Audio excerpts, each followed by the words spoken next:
Assalamualaikum warahmatullahi wabarakatuh. Alhamdulillah alladzi hadana lihada wa ma kunna linahtadiya laula an hadanallah. Asyhadu an la ilaha illallah wahdahu la syarikalah wa asyhadu anna Muhammadan abduhu wa rasuluhu la nabiyya ba'da. Allahumma sholli wa sallim wa barik ala Muhammad wa ala alihi wa ashabihi wa man tabi'ahum bi ihsanin ila yaumil qiyamah. Amma ba'd. Qala Allah ta'ala fil Qur'anil Karim, A'udzu billahi minasy syaithanir rajim. Ya ayyuhalladzina amanu atiiullaha wa atiiur rasul wa la tubtilu a'malakum. Shadaqallahul adzim. Hadirin wal hadirat yang dirahmati Allah, rasa syukur sepantasnya selalu kita haturkan kehadirat Allah Subhanahu wa ta'ala, Zat yang Maha Rahman dan Maha Rahim, yang senantiasa melimpahkan kerahmanan dan kerohimannya kepada kita semua. Salawat serta salam semoga Allah curahkan kepada Rasulullah Muhammad sallallahu alaihi wasallam. Hadirin wal hadirat yang berbahagia, Allah Subhanahu wa ta'ala mengingatkan kepada kita semua sebagai orang-orang yang beriman. Ya ayyuhalladzina amanu atiiullaha wa atiiur rasula fala tubtilu a'malakum. Wahai orang-orang yang beriman, taatlah kalian kepada Allah, patuhlah kalian kepada Allah, tunduklah kalian kepada Allah, dan taat, patuh, serta tunduklah juga kepada Rasulullah Sallallahu Alaihi Wasallam. Wala tubtilu a'malakum, dan janganlah kalian merusak, membatalkan amalan-amalan yang kalian kerjakan. Bapak, ibu-ibu, hadirin wal hadirat yang dirahmati Allah. Dari ayat itu ada satu pelajaran penting yang patut kita renungkan ya, dalam kehidupan kita sehari-hari di dunia ini. Allah mengingatkan kepada kita agar jangan sampai ya, kita yang sudah melakukan banyak amal soleh, yang tentu kita berharap agar besok Allah mengapresiasi dan memberikan penilaian yang terbaik, kemudian amal-amal soleh itu kita batalkan sendiri. Maka Allah tadi mengatakan wala tubtilu a'malakum, jangan kalian membatalkan amalan-amalan soleh yang telah kalian kerjakan. Apa makna dari kata wala tubtilu a'malakum atau membatalkan amalan-amalan kalian tadi itu? Sehingga Allah mengingatkan, dan jangan kalian membatalkan amalan-amalan soleh yang telah kalian kerjakan. Ada dua makna pemahaman dari tubtilu a'malakum, yaitu membatalkan, kalian membatalkan amalan kalian. Yang pertama yaitu ketika kita sedang mengerjakan satu amal soleh yang sedang berlangsung, sedang kita kerjakan, misalkan ketika kita sedang berpuasa, ya, janganlah kemudian puasa itu kita batalkan begitu saja tanpa ada alasan undur yang syar'iyah. Maka siapa yang membatalkan puasa tanpa undur syar'iyah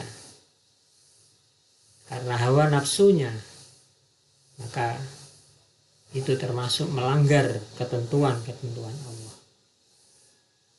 Begitu juga ketika kita sedang melaksanakan ibadah yang lain, apakah itu sholat, apakah itu bersodako, kemudian kita membatalkannya, tidak jadi mengerjakannya, maka tentu itu juga melanggar ketentuan-ketentuan Allah. Nah, itulah yang dilarang oleh Allah.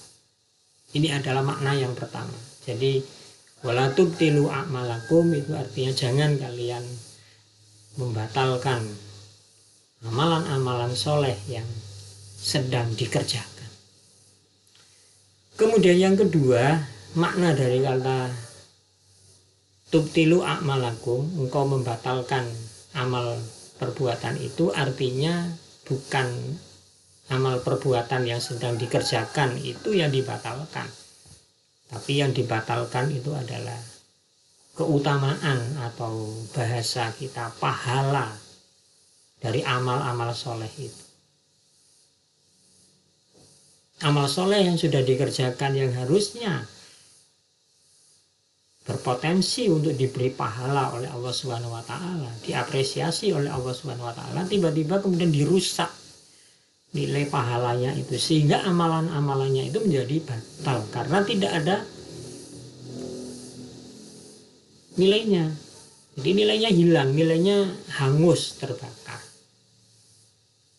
Nah, oleh karena itu hendaknya kita berhati-hati, jangan sampai amalan-amalan soleh yang telah kita kerjakan bertahun-tahun di dunia ini tiba-tiba nilai keutamaannya hangus, rusak, terbakar, habis, sehingga besok ketika di akhirat tabungan keutamaan amal solehnya itu dibuka dalam buku catatan, ternyata tidak ada nilainya.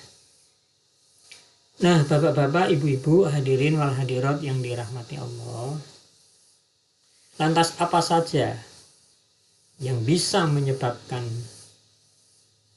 pahala, keutamaan amal soleh itu rusak dan bahkan hangus, terbakar habis? Yang pertama yaitu perbuatan kekufuran atau kekafiran.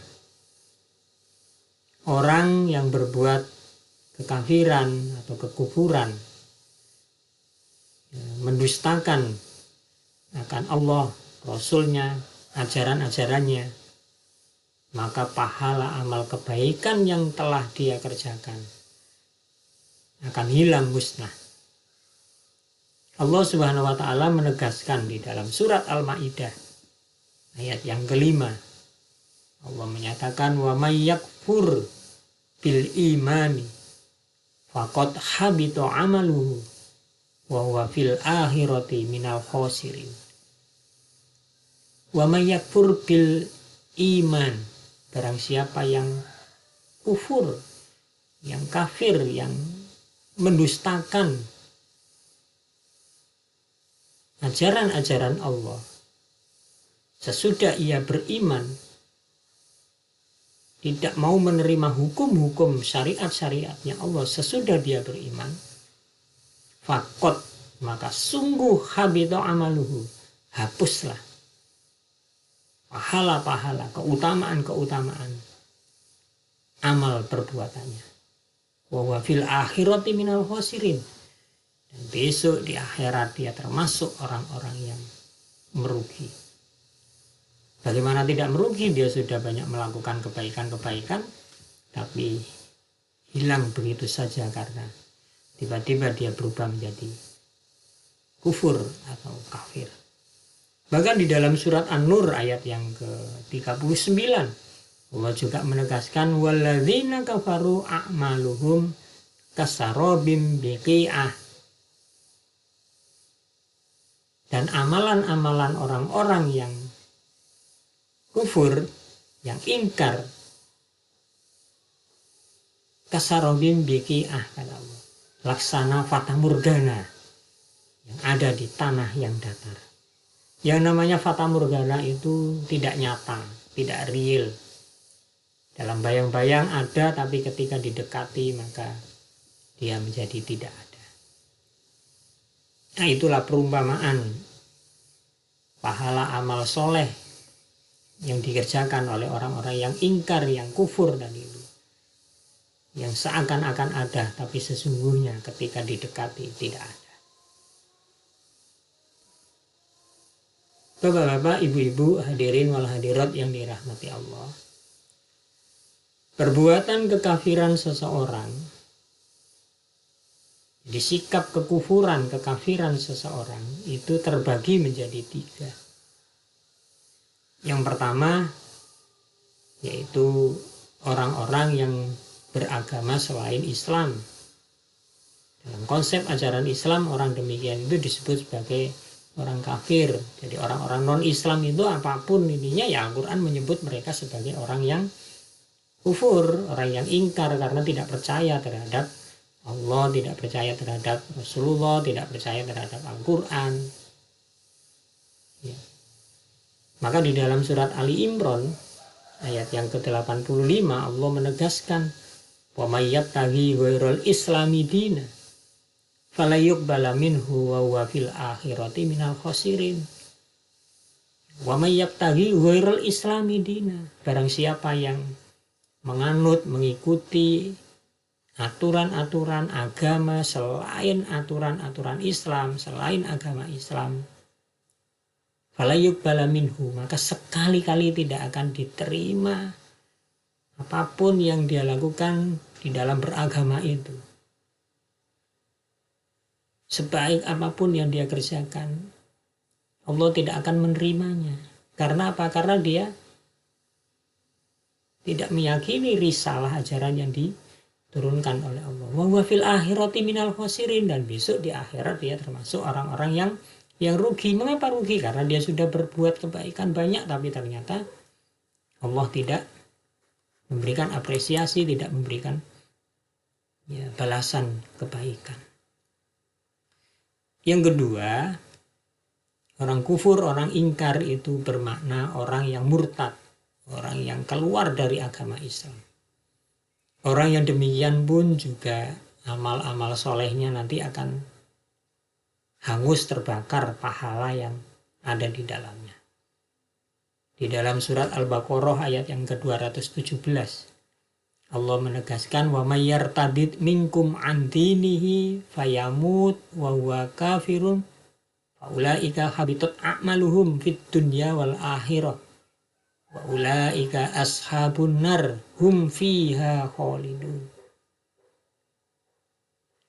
Wa may yartadid minkum an dinihi, barang siapa yang murtad di antara kalian dari agama Islam, fayamut, lalu dia mati, wa huwa kafirun, sementara dia dalam keadaan kafir karena kemurtadannya tadi, faulaika habitat a'maluhum, maka mereka itulah orang-orang yang sia-sia amal perbuatannya di dunia.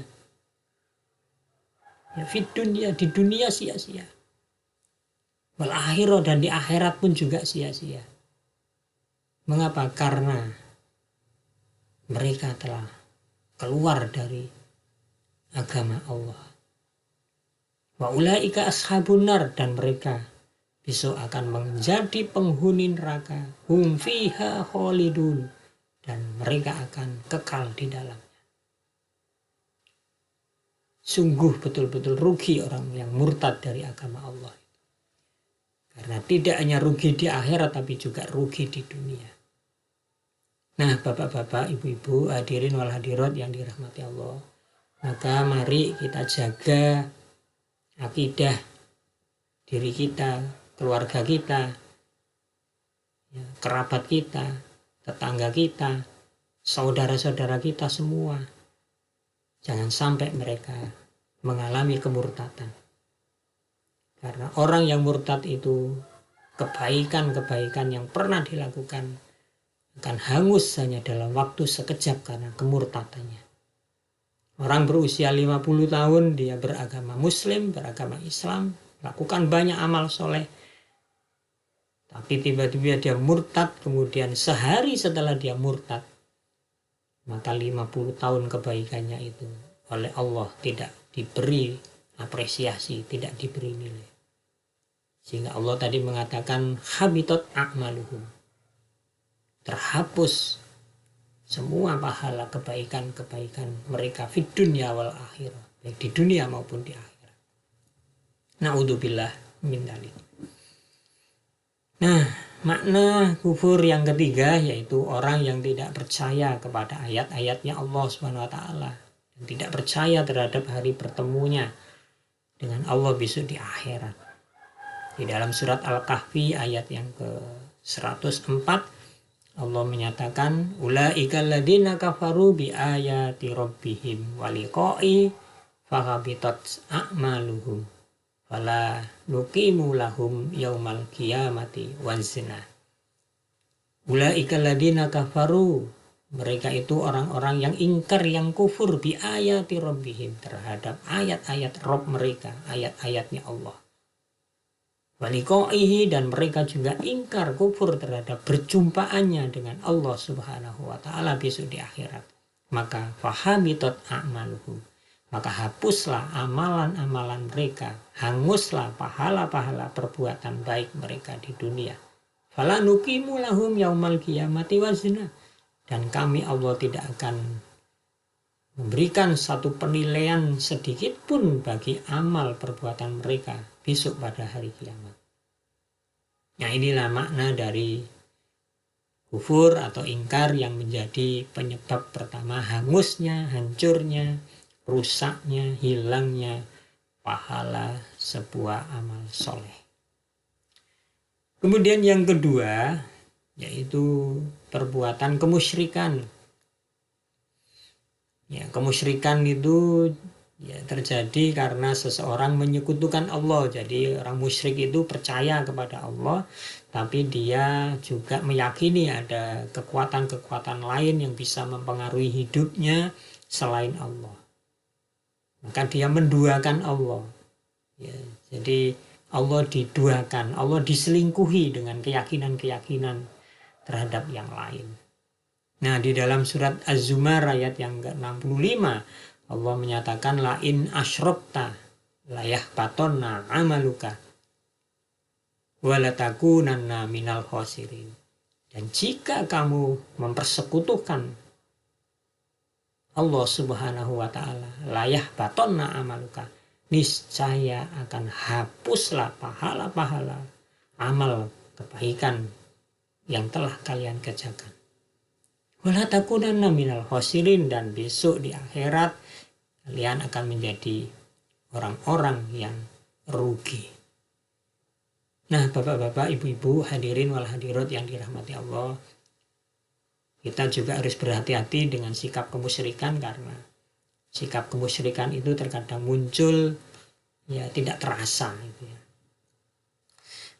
Nah, sebab yang ketiga yaitu kefasikan. Ya, apa yang dimaksud dengan kefasikan? Fasik itu artinya, arti dasar fasik itu terkelupasnya kulit buah yang telah matang. Jadi terkelupas itu fasik. Nah, dari situ kemudian dipahami Bapak Ibu bahwa seseorang yang keluar dari koridor aturan Islam, ya, dia melanggar aturan-aturan agama Islam di dalam kehidupannya, maka dia disebut sebagai orang fasik. Meskipun dia beriman dan dia telah mengucapkan 2 kalimat syahadat. Jadi orang fasik itu adalah orang yang melakukan perbuatan maksiat, perbuatan dosa, baik itu dosa kecil apalagi dosa besar, tanpa merasa malu, tanpa merasa salah, ya, dan dia biasa-biasa saja melakukan dosa-dosa kecil maupun dosa besar itu. Nah, orang yang demikian itu disebut sebagai orang fasik. Nah, di dalam surat Al-Ankabut ayat yang ke-34 ya, Allah Subhanahu wa taala menyatakan inna munziluna ala ahli hadihil qaryati rijzam minas sama'i bima kanu yafsukun. Sesungguhnya kami Allah akan menurunkan azab dari langit atas penduduk kota ini karena mereka sudah yafsukun, berbuat kefasikan. Jadi hati-hati bapak-bapak, ibu-ibu, ya, fasik itu sekali lagi tadi juga tidak terasa. Kita kadang biasa-biasa saja melakukan perbuatan dosa. Nah, ini ada satu riwayat yang cukup menjadi perhatian kita ini ya, terkait tentang kefasikan ini. Ya. Riwayat yang diceritakan oleh sahabat Sauban dari Rasulullah SAW, beliau bersabda, kata Rasulullah, sungguh ya saya telah mengetahui bahwa ada satu kaum dari umatku. Nah, umatku itu ya kita umat Islam ini, yang besok pada hari kiamat akan datang dengan membawa kebaikan sebesar gunung Tihamah. Ya, sebesar gunung Semeru, sebesar gunung Merapi. Ya. Jadi kebaikannya itu sangat banyak. Dia banyak melakukan amal soleh. Tapi sayang, kata Rasulullah, wa ja'ala haba'an mansura, katanya. Tapi sayang, Allah tidak memberi penilaian sedikit pun terhadap kebaikan-kebaikan yang dia kerjakan itu, sehingga menjadi sia-sia. Nah, beliau melanjutkan, ya, sesungguhnya mereka yang berbuat seperti itu, melakukan banyak kebaikan itu, adalah saudara-saudara kalian dari golongan kalian, yaitu dari umat Islam ini. Mereka sholat wa yahuduna minal lail kama ta'hudu, mereka sholat malam sebagaimana kalian melakukan sholat malam.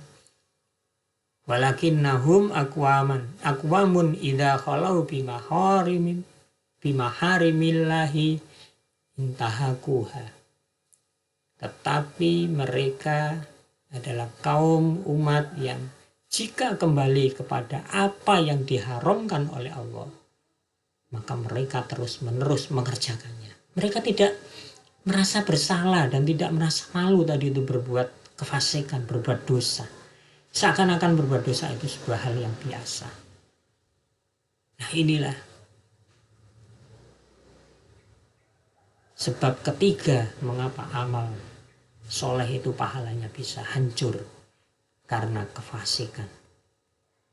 Dan yang keempat yaitu orang yang berbuat fasad, orang yang berbuat kerusakan di muka bumi ini.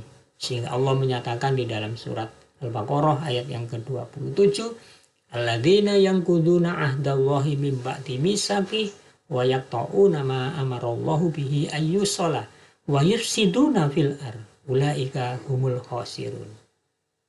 Orang-orang yang melanggar perjanjian Allah sesudah perjanjian itu dia teguhkan, dan orang-orang yang memutuskan apa yang diperintahkan oleh Allah untuk dihubungkan, dan orang-orang yang membuat kerusakan di muka bumi, mereka itulah orang-orang yang rugi karena besok amal-amal solehnya tidak akan diberi apresiasi oleh Allah. Makanya Allah melarang manusia untuk melakukan perbuatan-perbuatan yang menimbulkan kerusakan di muka bumi ini. Wa idza qila lahum la tufsidu fil ardi, tapi mereka mengatakan qalu innama nahnu muslihun. Allah sudah mengatakan janganlah kalian membuat kerusakan di muka bumi. Tapi orang-orang yang tidak patuh dan tidak taat mengatakan bahasanya mereka telah membuat kebaikan-kebaikan. Padahal yang mereka lakukan sebenarnya adalah kerusakan. Nah, bapak-bapak, ibu-ibu, hadirin wal hadirat yang dirahmati Allah. Kemudian yang kelima yaitu ya, orang yang beramal tapi amalannya itu dilandasi sikap riya, dilandasi sikap mencari ya sanjungan apresiasi dari pihak lain, apakah itu manusia ataukah itu siapapun.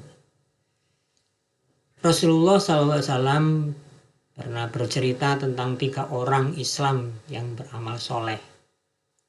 Tapi karena amal solehnya itu tidak dilandasi oleh keikhlasan pada Allah, maka semuanya tertolak. Dan bahkan akhirnya ketika orang itu dimasukkan ke dalam neraka. Siapa? Cerita Rasulullah itu satu orang yang bersedekah, tapi niatan sedekahnya karena ingin disebut sebagai seorang dermawan. Yang kedua, orang yang berjihad sampai dia kemudian meninggal dalam jihadnya itu, tapi niatannya kepingin disebut sebagai pahlawan. Yang ketiga yaitu orang yang membaca Al-Quran, mentilawah Al-Quran, mengajarkan Al-Quran, tapi niatannya ingin disebut sebagai seorang qori, seorang ustadz, seorang kiai, seorang ulama. Ya, maka membaca Al-Qur'annya itu pun tidak diapresiasi oleh Allah Subhanahu wa taala. Oleh karena itu, hendaknya kita berhati-hati di dalam beramal soleh agar kelak tidak sampai mendatangkan atau mengalami kerugian. Yang tentu kalau itu terjadi, kita akan merasa rugi besar. Nah, itulah bapak-bapak, ibu-ibu, ya 5 hal ya yang menjadi penyebab amal soleh seseorang itu menjadi batal dan apresiasi pahala dari Allah bisa-bisa hangus atau hancur dan rusak. Na'udzubillah min dzalik. Mudah-mudahan kita terhindar dari semuanya itu. Demikian yang bisa saya sampaikan, kurang dan lebihnya mohon dimaafkan. Qulu qouli hadza wastaghfiru innahu wal ghafurur rahim. Nasru minallah wa fatqun qarib wa basyiril mu'minin. Wassalamu alaikum warahmatullahi wabarakatuh.